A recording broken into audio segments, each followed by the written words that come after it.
There's a schism in the horror genre that's existed for more than 200 years. It's divided readers, authors, academics, and book critics. It's partly a matter of semantics, and partly a question of values and taste. Snobbery, gender, religion, and psychological theories have played parts in this long-standing debate over the nature and purpose of horror fiction and its place in the literary pecking order. Is it a high art form, or merely coarse and vulgar sensationalism? And why does it matter? Nowhere is that schism more apparent than in the history and evolution of horror short fiction, and its journey from the Gothic Romanticism of the late 18th century to the visceral splatterpunk of today. Let's explore that history through dozens of anthologies of horror short stories. 2 years ago, I made a couple of videos about the history of science fiction short stories and how they can be terrific entry points for readers interested in exploring the genre. I even included a list of what I think are essential SF short story anthologies. I'm doing the same thing for the horror genre now. Short stories are a low-risk, low-commitment way to sample a wide range of what a genre has to offer. If a story doesn't work for you, it won't take long to figure that out, and you can quickly move on to the next story in a magazine, collection, or anthology to see if it fits your taste. I have around 70 horror fiction anthologies in my shelves, published over the past 100 years. The earliest story in them dates all the way back to 1706, while the most recent stories are from just a few years ago. As an aside, let me clarify that an anthology refers to a collection of stories written by a variety of authors. I'm not referring to short story collections that compile works from a single author.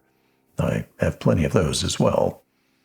Also, because the horror genre encompasses a variety of styles, subjects, and tones, it's attracted a remarkable mix of authors, including many who are far better known today for their work in other genres. Sir Walter Scott, Henry James, H.G. Wells, Edith Wharton, Somerset Maugham, T.H. White, Dorothy Sayers, Joseph Conrad, E.M. Forster, Greg Bear, Harlan Ellison, Ernest Hemingway, George R.R. Martin, and Joyce Carol Oates are just a few of those authors who've dabbled successfully in horror stories over the years. However, their success highlights one of the fundamental difficulties of discussing and critiquing the horror genre. It's a definitional problem. Not everyone agrees that the horror genre even exists. Sure, it exists as a marketing category. Publishers and booksellers are eager to slap a horror label on certain types of books in order to appeal to targeted customer segments.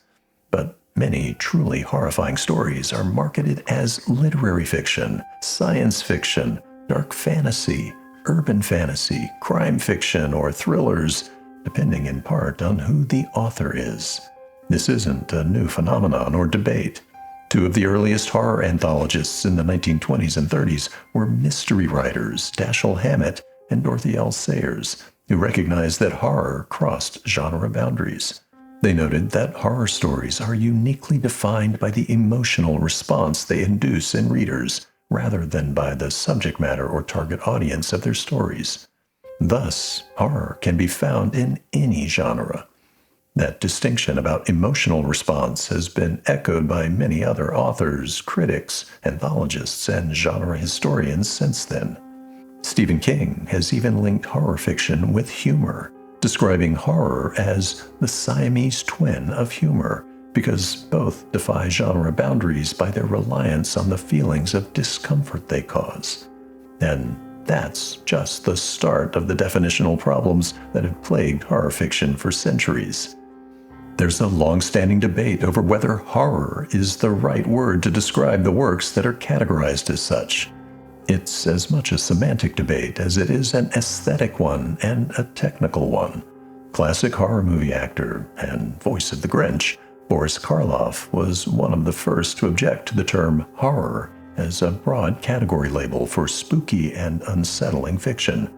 In his introduction to the widely read 1943 short story anthology he edited titled Tales of Terror, he drew a distinction between terror and horror. As he defined those terms, terror is rooted in readers' fear of the unknown, while horror is what results when the unknown is eliminated and readers are directly confronted with gory and repugnant realities. One relies on implicit storytelling that stimulates readers' imaginations, while the other is explicit, short-circuiting the imagination. Herbert Wise and Phyllis Fraser echoed that distinction a year later in their influential anthology, Great Tales of Terror and the Supernatural. To a large extent, they were all making the same argument H.P. Lovecraft did back in 1927 in his seminal essay, Supernatural Horror in Literature, although Lovecraft swapped the meanings of the two terms, horror and terror. They all also expressed a clear preference for one type of story over the other. They believe that tales of terror, using Karloff's definition, not Lovecraft's, generate pleasurable feelings of anticipatory dread rooted in the power of suggestion. According to them, such stories require a higher degree of artistry and skill from authors to achieve their desired result, as opposed to horror stories that merely rely on graphic descriptions of scenes and events to shock readers into negative emotions. August Derleth, in his 1944 anthology, Sleep No More, was agnostic about semantics. He tended to use the terms terror, horror, and macabre interchangeably, but he reinforced the idea that there's a meaningful difference between agreeable shudders and disagreeable ones.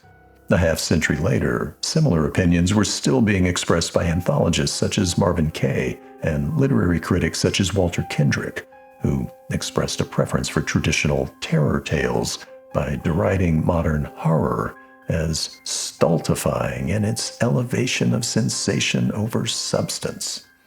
Today, the normative and definitional distinctions between terror and horror are largely ignored, as many modern authors blend aspects of both approaches in their works, and the marketing term horror has prevailed as a broad catch-all that masks the wide variety of styles and types of stories to be found in the so-called genre.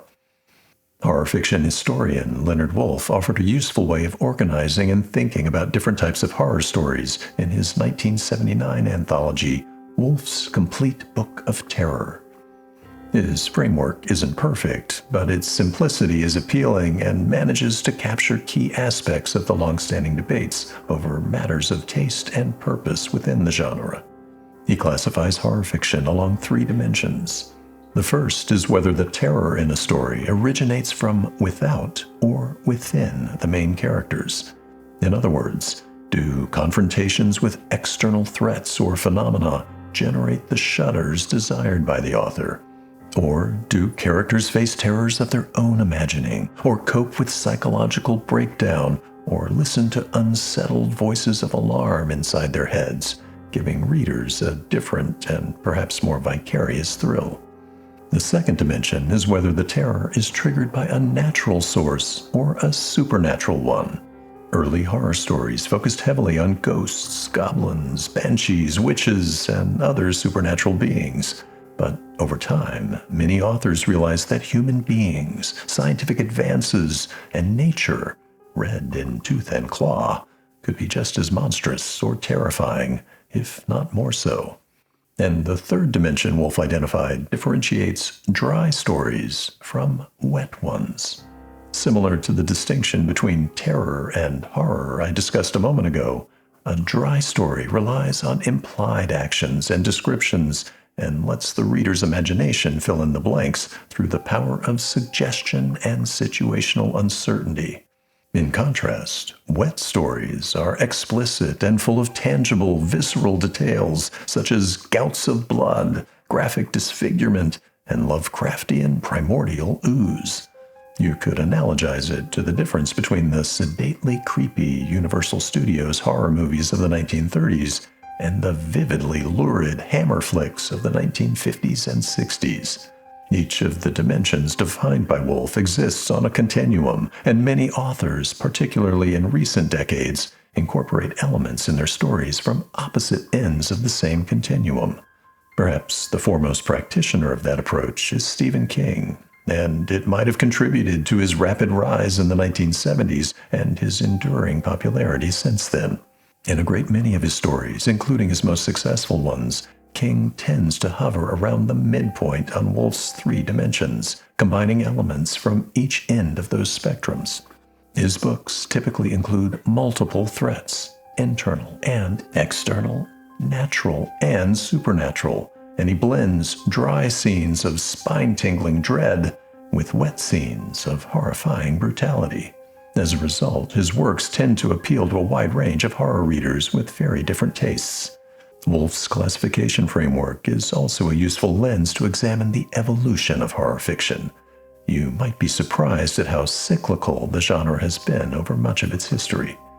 Although horror stories of various types date back millennia in the form of folk tales, myths, history lessons, and religious warnings, literary historians typically cite the Romantic era of the late 18th and early 19th centuries as the starting point of what eventually became modern horror fiction.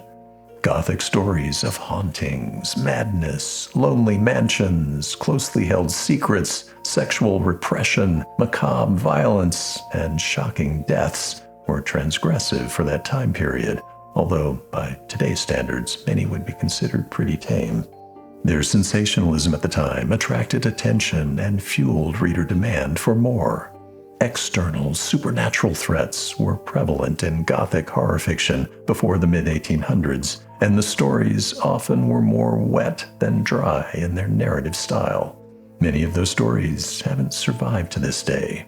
Most were published in cheap, disposable periodicals or chapbooks that have long since crumbled to dust. Of the ones that have survived, a few show up occasionally in short fiction anthologies. Peter Haining's 1972 anthology, Gothic Tales of Terror, contains 60 British, European, and American short stories from the period 1765 to 1840. It offers perhaps the most comprehensive survey of the horror fiction of that era. By the middle of the 19th century, the public's taste in horror stories was beginning to change. Sensationalism still prevailed, but a desire for artistic and literary respectability was gaining momentum, following the lead of writers such as Edgar Allan Poe and J. Sheridan Le Fanu. The cultural shift to buttoned-up Victorian sensibilities and the emergence of human psychology as a field of scientific study also influenced horror fiction in the latter half of the century. External, supernatural threats remained common in stories in that era, but internal and natural, often human threats also appeared regularly. Perhaps the biggest shift, though, was stylistic. The sensationalism of wet stories, with their shocking descriptions of gore, mayhem, and depravity, became passé among the literati and influencers of the day, although an underground culture of bloody-minded decadence continued to flourish throughout the Victorian era, manifesting in other art forms such as the Grand Guignol Theatre in Paris. Influential English literary critic Thomas de Quincey, in his 1848 essay, The Literature of Knowledge and the Literature of Power, drew a distinction between literature that merely informs or entertains readers passively and literature that has a lasting impact by engaging readers creatively, by compelling them to see the world differently, and by motivating them to act in some way. He lamented the flooding of the market with low-quality works of fiction, which he argued made it difficult for true literary classics to be noticed. He wasn't discussing horror specifically, but the opinions he expressed likely influenced later horror writers who wanted their own works and the genre as a whole to be taken seriously and to have lasting value. Thus, the late 1800s saw the emergence of respected literary practitioners of the dark art of horror, such as Henry James, Thomas Hardy, Ambrose Bierce, Wilkie Collins, F. Marion Crawford, and Robert Louis Stevenson. The turn of the 20th century brought the weird and haunting works of Arthur Machen, M.R. James, Algernon Blackwood, M.P. Shield, and Bram Stoker to the forefront of the genre. And their success, combined with the rapid proliferation of literary and pulp magazines around that time, encouraged many imitators to put pen to paper, leading to a deluge of horror tales of varying quality and originality over the next several decades. In a sense, it was a repeat of the Gothic period, as a handful of literary innovators writing mainly for well-educated readers spawned countless copycats who aimed their works at a wider and less erudite market, while amplifying the sensationalism in their stories. This division between respectable literary horror and disreputably coarse and crude horror aimed at the masses is at the heart of the schism in the genre I mentioned at the beginning of this video. By the 1930s, efforts were underway yet again to rehabilitate the image and reputation of the horror genre, which many authors and publishers felt was being debased by the likes of lurid pulp magazines such as Weird Tales and Strange Tales.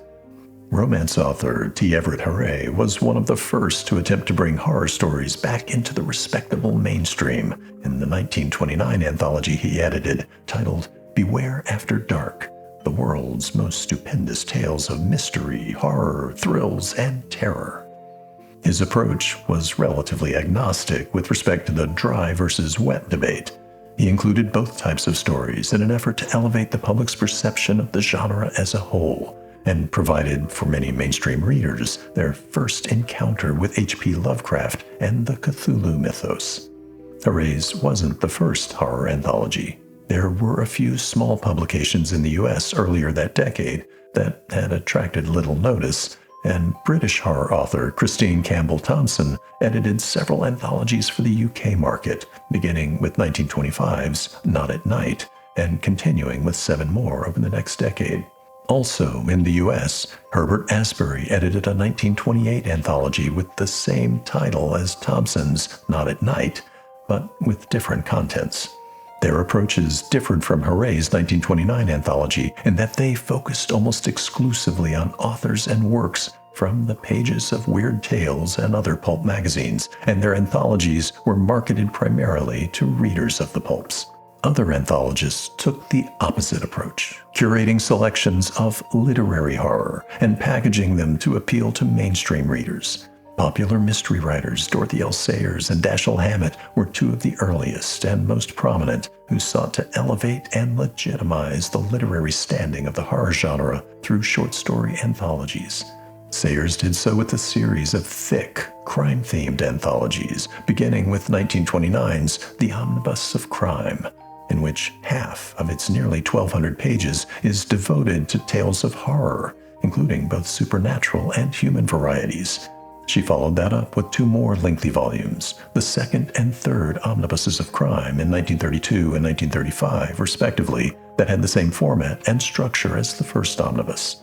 All 3 anthologies were originally published by Gollancz in the UK as the first, second, and third volumes of Great Short Stories of Detection, Mystery, and Horror. They appeared a year earlier than the US editions I just listed and had a few minor differences. In her selection of works and authors, Sayers prioritized those with literary pedigrees, including several well-known authors such as Charles Dickens, M.R. James, Arthur Machen, E.F. Benson, Saki, Jerome K. Jerome, Joseph Conrad, Arthur Quiller Couch, and H.G. Wells, as well as a few female authors who were better known then than they are today, such as Mrs. Oliphant, Marjorie Bowen, May Sinclair, and Ethel Colburn Mayne. The introductions Sayers wrote for each volume are fascinating, providing readers with helpful background history of both the mystery and horror genres, and insights into how those types of stories are often constructed. Her preference for an elevated style of storytelling in the horror genre was also indicated when she wrote in the 1929 volume that each day the public taste demands a greater subtlety of theme and treatment. The old raw head and bloody bones with its apparatus of white sheet and clanking chains no longer alarms us. Dashiell Hammett's 1931 anthology, Creeps by Night, had a similar positive impact on the public's perception of horror fiction, broadening its appeal to readers who were more likely to be male and have working-class backgrounds than Sayers' readers. Hammett's volume includes 20 stories by an impressive mix of authors, most of whom were considered literary, such as William Faulkner, Conrad Aiken, John Collier, and Stephen Vincent Benet, but a few members of the Lovecraft circle also make appearances, including Donald Wandrei, Frank Belknap Long, and Lovecraft himself. 1935 saw an early attempt by British horror author Dennis Wheatley at a wide-ranging anthology spanning more than 1,000 pages, dedicated solely to horror short fiction. Its title, A Century of Horror Stories, was a little misleading. Although the earliest story in it dates back to 1830, all but 9 of its 43 stories were published in the 20th century, and 16 were recent stories from the 1930s. However, his selection of stories included several relatively obscure ones that aren't included in many later anthologies. Classic ghost stories in particular received a lot of attention around that time. In 1933, publisher Dodd Mead and editor Joseph Louis French produced The Ghost Story Omnibus, an anthology of 24 stories dating from 1839 to 1926. 4 years later, Alexander Lang edited The Haunted Omnibus. Its 42 stories across 800 pages of small print provided the most extensive survey yet of the history of ghost stories dating back to Edgar Allan Poe. It's an excellent volume if you can find a copy. Bargain Books producer World Publishing Company recruited Boris Karloff in 1943 to compile an anthology of 14 classic stories titled Tales of Terror. It generated enough sales to attract the attention of prestige publisher Random House, who decided to jump into the horror market with a splash in 1944 with 2 anthologies that are among the most read of all time. Random House co-founder Bennett Cerf edited a short anthology for its Modern Library imprint titled Famous Ghost Stories. The 15 stories in it are among the most famous ever written, and it remained in print for nearly 40 years. The other Random House anthology that year was far more sweeping and ambitious. Great Tales of Terror and the Supernatural, edited by Bennett Cerf's wife, Phyllis Fraser, and Herbert Wise, contained nearly 1,100 pages and 52 stories spanning 100 years from 1843 to 1942. It's one of the most influential horror anthologies of all time, and it's still in print. And 2 years later, in 1946, publisher McGraw-Hill produced its own extensive anthology to compete with Random House's. Strange and Fantastic Stories, 50 Tales of Terror, Horror, and Fantasy, edited by Joseph Margolis, is largely forgotten today, but it rivals the Fraser and Wise anthology for its breadth, depth, and story quality. The 2 anthologies pair well together because they have the same basic objectives and scope, but they don't overlap in their contents. Margolis steered clear of stories already featured in the Random House volume. What most of those early prominent anthologies have in common is their strong preference for more traditional literary-style horror stories of the dry, suggestive variety. Sayers, Hammett, and Karloff were explicit in stating their bias against the emerging trend toward pulpy and gratuitously graphic stories, while a similar bias can be inferred from the lineup of stories in most of the other anthologies that included only a couple of token stories, often by Lovecraft, from pulp magazines such as Weird Tales. Enter August Derleth, co-founder of legendary specialty press Arkham House and de facto executor of H.P. Lovecraft's estate, who wanted to counter that staid, mainstream bias with a different bias of his own. Derleth was fascinated by weird and transgressive horror fiction, and through Arkham House, he helped to popularize the works of pulp denizens Lovecraft, Clark Ashton Smith, Fritz Leiber, and Ray Bradbury, among others. If you're interested, I made a video 3 years ago about the history of Arkham House. In addition to the single-author collections he published at Arkham House, Derleth edited a series of anthologies for other publishers such as Farrar and Reinhardt and Pellegrini and Cudahy between 1944 and 1952 that are masterpieces, curating some of the best examples of weird and wet horror stories, often with a science fiction angle, going back decades and even centuries in one anthology. The first of those anthologies, 1944's Sleep No More, was his opening volley in the debate over the limits of respectable literary horror fiction. Sleep No More's 20 stories contained a mix of old and new works and placed established giants such as M.R. James, Algernon Blackwood, M.P. Shiel, and Robert W. Chambers on equal footing with younger rebels such as Robert Bloch, Carl Jacobi, H. Russell Wakefield, Frank Belknap Long, and Robert E. Howard. It took another 3 decades, but Derleth's perspective eventually gained validation as popular taste shifted toward more sensationalized horror, and as a new generation of publishers and literary critics viewed such works with a less jaundiced eye. The 1950s and 60s were a period of transition in the horror genre. The efforts by anthologists in previous decades to rehabilitate the genre's respectability were gradually overshadowed by factors beyond their control, which led the genre to a creative low point in the U.S. during the early Cold War period in the eyes of critics and the mainstream public. Real-world fears of nuclear annihilation and the possible serial killer next door sapped public interest in traditional scary stories. The rise of the science fiction genre diverted many talented authors away from writing horror stories that no longer paid well. And low-budget creature features and schlocky horror films from studios such as Hammer and American International left a lasting impression on the public and shaped the genre's image during that period. Horror short fiction anthologies from those years tended to be retrospectives of much older works, such as Groff Conklin's The Supernatural Reader, Edward Gorey's The Haunted Looking Glass, Basil Davenport's famous Monster Tales, and Henry Mazzeo's Hauntings, Tales of the Supernatural. Some anthologies collected more contemporary works, often with a heavy emphasis on science fictional horror or crime-based stories with a horrifically graphic edge to them. Supernatural tales of ghosts and goblins were in short supply, but various representations of evil began to proliferate, which eventually led to a renaissance for the genre in the 1970s and 80s, following the publication of bestsellers by William Peter Blatty, Thomas Tryon, and Stephen King that leaned heavily into conflicts between good and evil forces and cast doubt on religious institutions. As Dorothy Sayers put it back in 1929, horror fiction, like mystery fiction, tends to focus heavily on 2 topics: death and sin.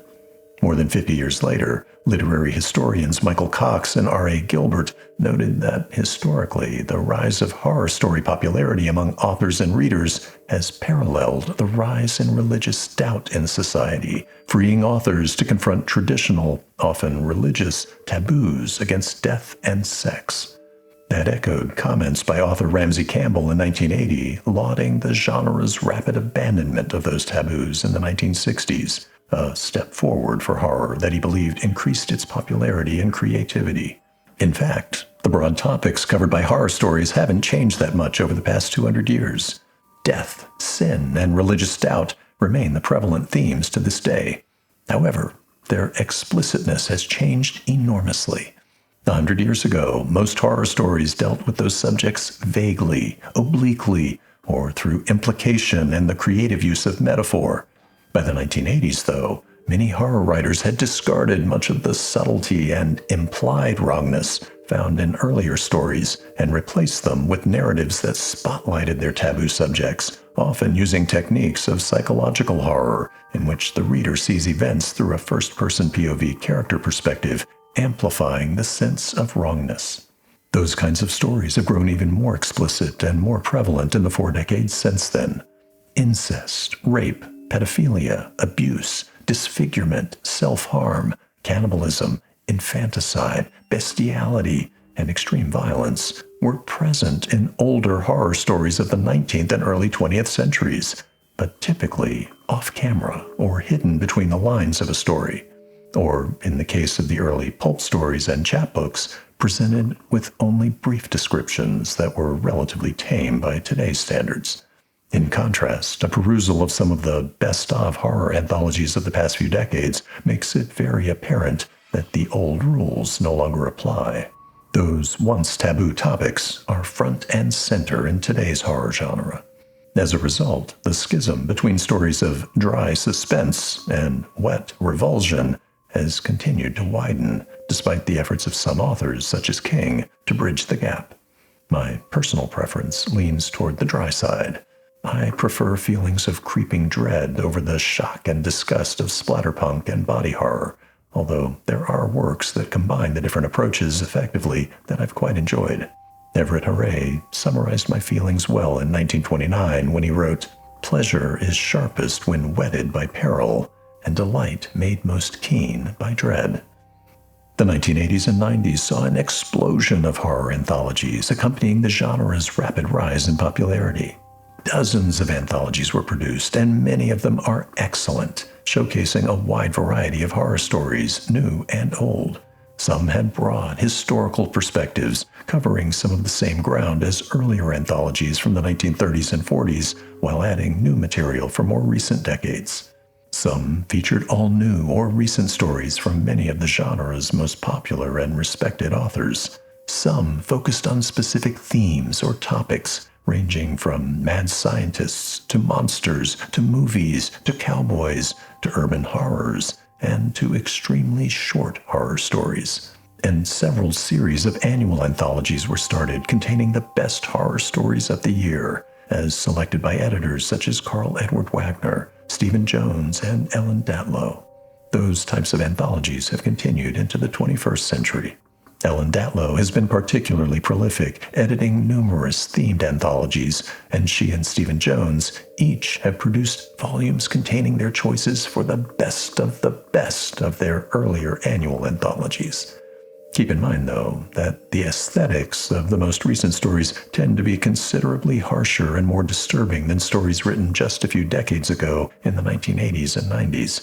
It's not uncommon to find recent horror short stories that essentially are retellings of older works by others, but with the gross-out factor turned up to a higher level.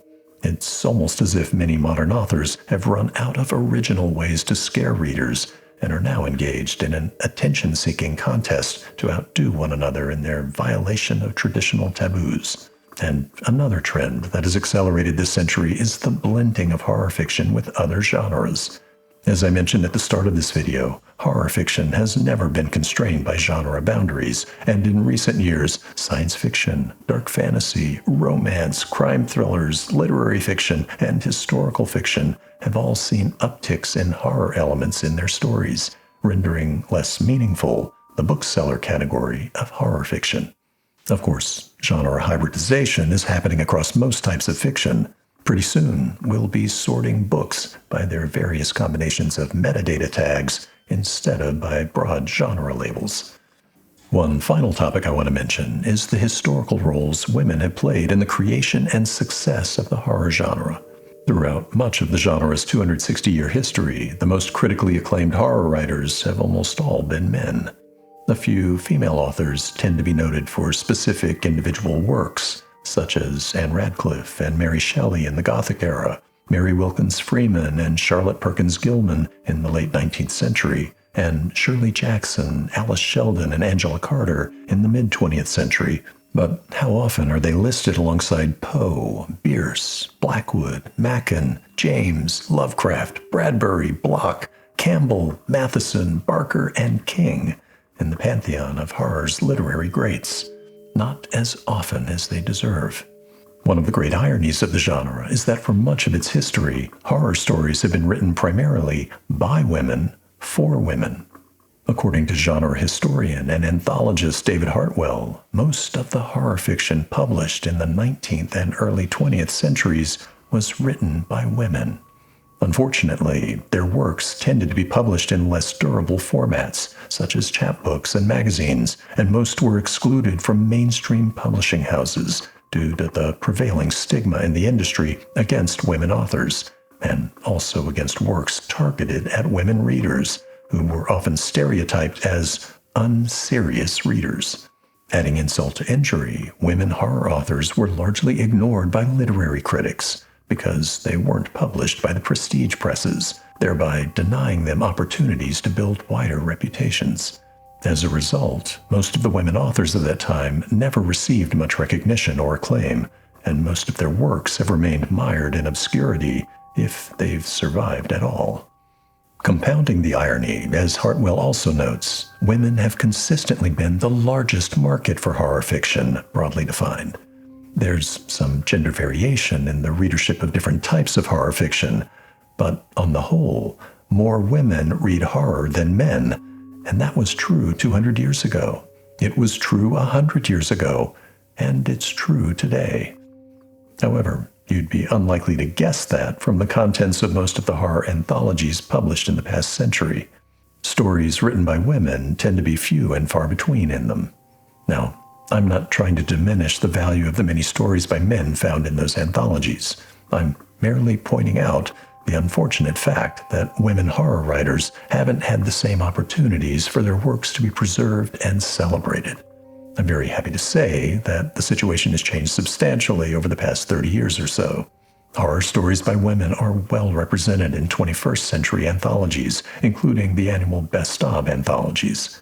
Modern editors such as Ellen Datlow, Stephen Jones, and Kelly Link have actively promoted stories written by women, but they're not just for women.